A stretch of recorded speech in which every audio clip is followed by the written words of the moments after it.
만약에 독일 쪽으로 이제 넘어간다면 황인범이 독일에서 현재 뛰고 있는 선수와 누구랑 가장 비교해서 이렇게 흡사하게 우리 이런 존재감까지 올라갈 수 있다. 또 율리안 브란트랑 좀 비슷한 부분들이 있다라고 생각이 들죠. 스타일만 놓고 봤을 때 뭐 영리하고 그러니까 패스도 잘 찔러주고 포지션 소화에 대한 것도 멀티 능력이 있고 그 볼을 끌고 올라가는 능력도 있고 그런 측면에서는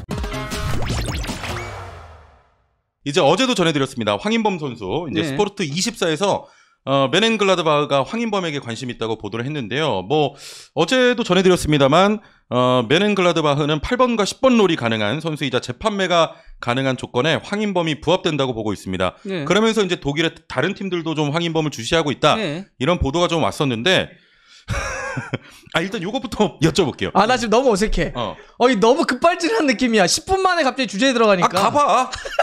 가봐. 지금 많이 시간이 부족하시다 하잖아. 자, 일단 황인범 선수가 그리스 올림피아코스에서 계약 기간이 이제 25년까지인데 이번 여름에 가는 게 적기라고 보세요? 저는 뭐 그러니까 가는 게 낫다라고 보긴 하죠. 가능하다면은. 그리고 또 이제 분데스리가 팀들이 노렸던 게 그러니까 이번에 나온 보도가 처음이 아니긴 하거든요. 원래 그러니까 그 황인범 선수 같은 경우는 대전에서 뛰고 있었을 때부터 브레멘하고 메넨글라드바흐가 그때부터 이미 주시를 하고 있었던 선수였어요.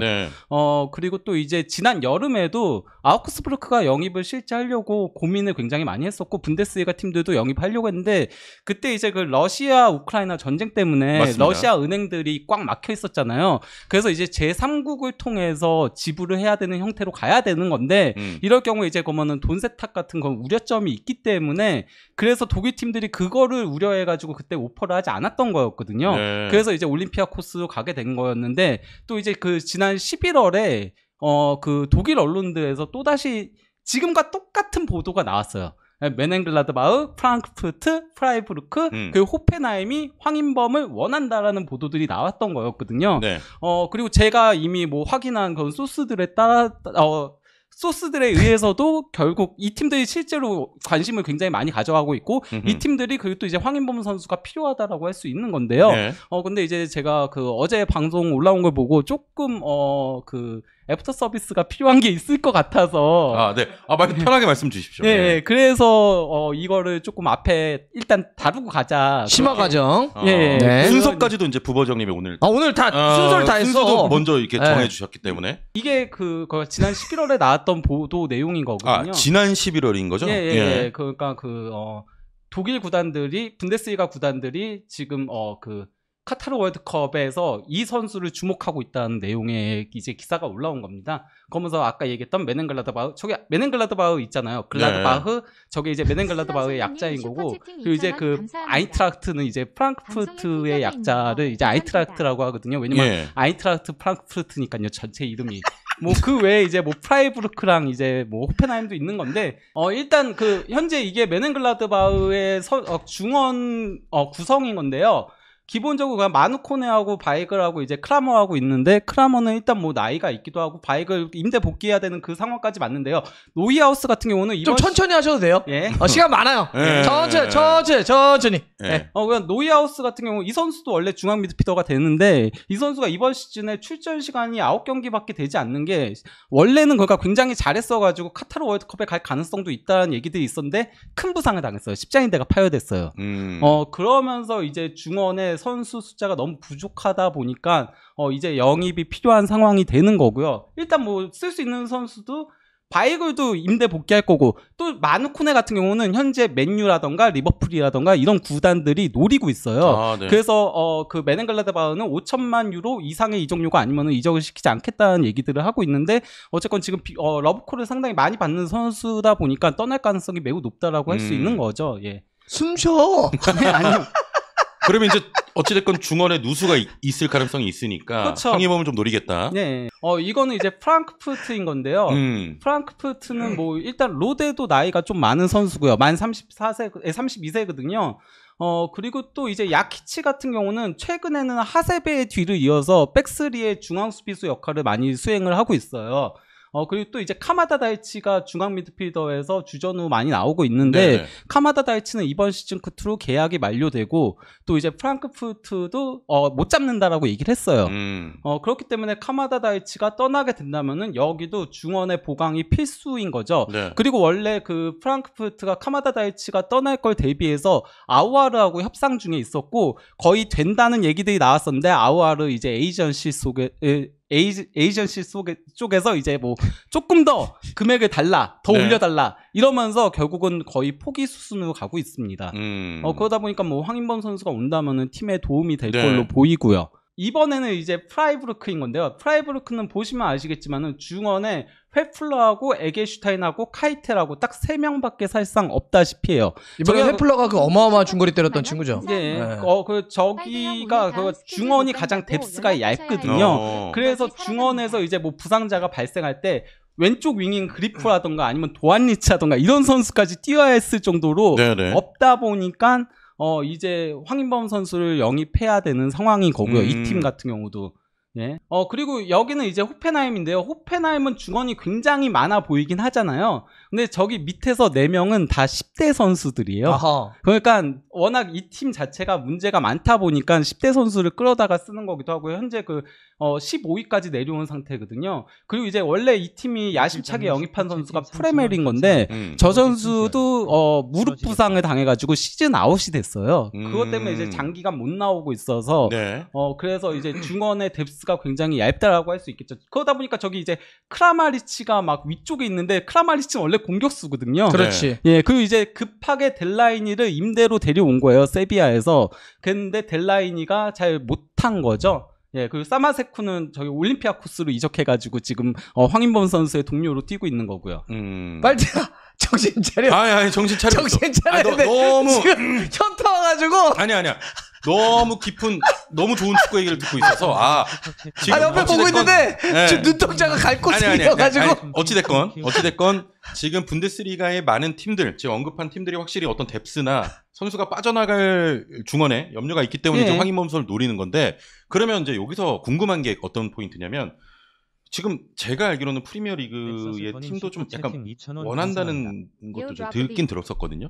네. 그러면 이제 유럽 리그 중에서 좀 특별하게 황인범 선수가 분데스리가에 어울린다 뭐 이런 것들이 좀 있습니까? 저는 그러니까 황인범 선수는 개인적으로는 분데스리가하고 세리에 쪽이 좀 어울릴 거라고 생각해요. 왜요? 프리미어리그나 이제 라리가보다는 왜냐면 이제 프리미어리그 같은 경우는 아무래도 이제 중원수가 부딪히잖아요. 네. 근데 황인범 선수가 물론 굉장히 피지컬적으로도 많이 성장하기는 하고 했지만 기본적으로 그래도 이 선수가 볼을 잘 다루는 선수고 그건 그가 체격적인 조건은 아주 큰 건 아니잖아요. 그렇지 몸빵하는 친구는 아니지. 예, 그러다 보니까 이제 프리미어리그에서 거치게 이렇게 부딪힐 때 조금 문제를 드러내지 않을까. 반면에 이제 극단적으로 얘기하면 브라이언 힐이 토트넘에서 어려움을 겪었던 것처럼. 뭐 예를 들어 물론 극단적으로 힐은 얘기하자면 너무 극단적인 케이스긴 하지만은 그래도 많은 선수들이 이제 그 프리미어리그 가서 그런 것 때문에 고전하는 경우도 있었으니까요. 반면 이제 분데스리가 같은 경우는 좀 보면은 멀티플레이어를 상당히 선호하거든요. 근데 이제 황인범 선수는 그가 중앙 미드필더지만은 기술적인 기술적인 부분도 상당히 유려하고 또 이제 패스도 잘 찔러주고 그렇다고 해서 아주 수비력이 없는 선수도 아니거든요.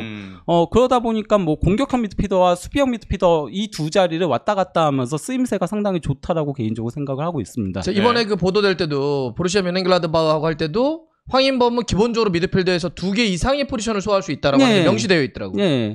분데스리가는 상대팀에 따라서의 그런 전술 변화 같은 것들도 굉장히 주요하게 생각을 하고 다양한 역할을 수행하는 것들을 중요하게 여기기 때문에 그런 측면에서도 황인범 선수는 분데스리가에 매우 잘 맞는다라고 생각하고 그래서 황인범 선수를 그 대전에서 뛰고 있을 때부터 분데스리가 팀들이 주목한 거라고 생각을 합니다. 그러면 지금 예를 들면 보루시아 뮌헨글라드바흐 같은 경우도 이타구라 코도 있고 그러니까 이렇게 일본이나 한국 선수가 분데스리가에서 많이 뛰었거나 성공한 사례들이 그래도 다른 데보다 많은 편인데 그런 것도 영향을 미친다? 그런 것도 영향을 미치죠. 아무래도. 왜냐면은 기본적으로 선수 영입하려고 할 때 해당 국가 선수가 성공했으면은 그러면 더 이제 자신 있게 영입을 할 수 있는 그런 부분들이 있는데다가 이제 그 일본 쪽 같은 같은 경우는 이미 그 J리그 초창기 때 뭐 리트바르스키라던가 많은 이제 독일의 레전드들이 거기서 뛰면서 이미 네트워크가 형성되어 있어요. 리트바르스키는 이제 윙어 상당히 좋았던. 그렇죠. 그러면서 이제 그 독일에서 최대 에이전시 중에 하나인 프로필 쪽이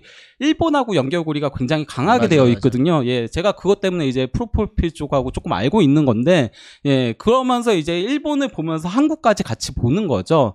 예, 그래서 예전에 이제 김신욱 선수가 슈투트가르트 이적설이 있었을 때도 실제 보비치 단장이 일본 오면서 한국 와가지고 김신욱 선수를 보고 갔었어요. 근데 이제 아시안 게임까지 뛰고 나서 이적하고 싶다는 그런 의사를 밝혔었고, 그러다가 이제 조금 부상도 오고 이러면서 예, 흐지부지 됐던 경향이 있었죠. 예. 자, 그러면 황인범 선수가 독일 쪽에서 인기가 많고 이렇게 계속 연결되고 있는 거는 이제 이해됐어요. 왜 그런지도.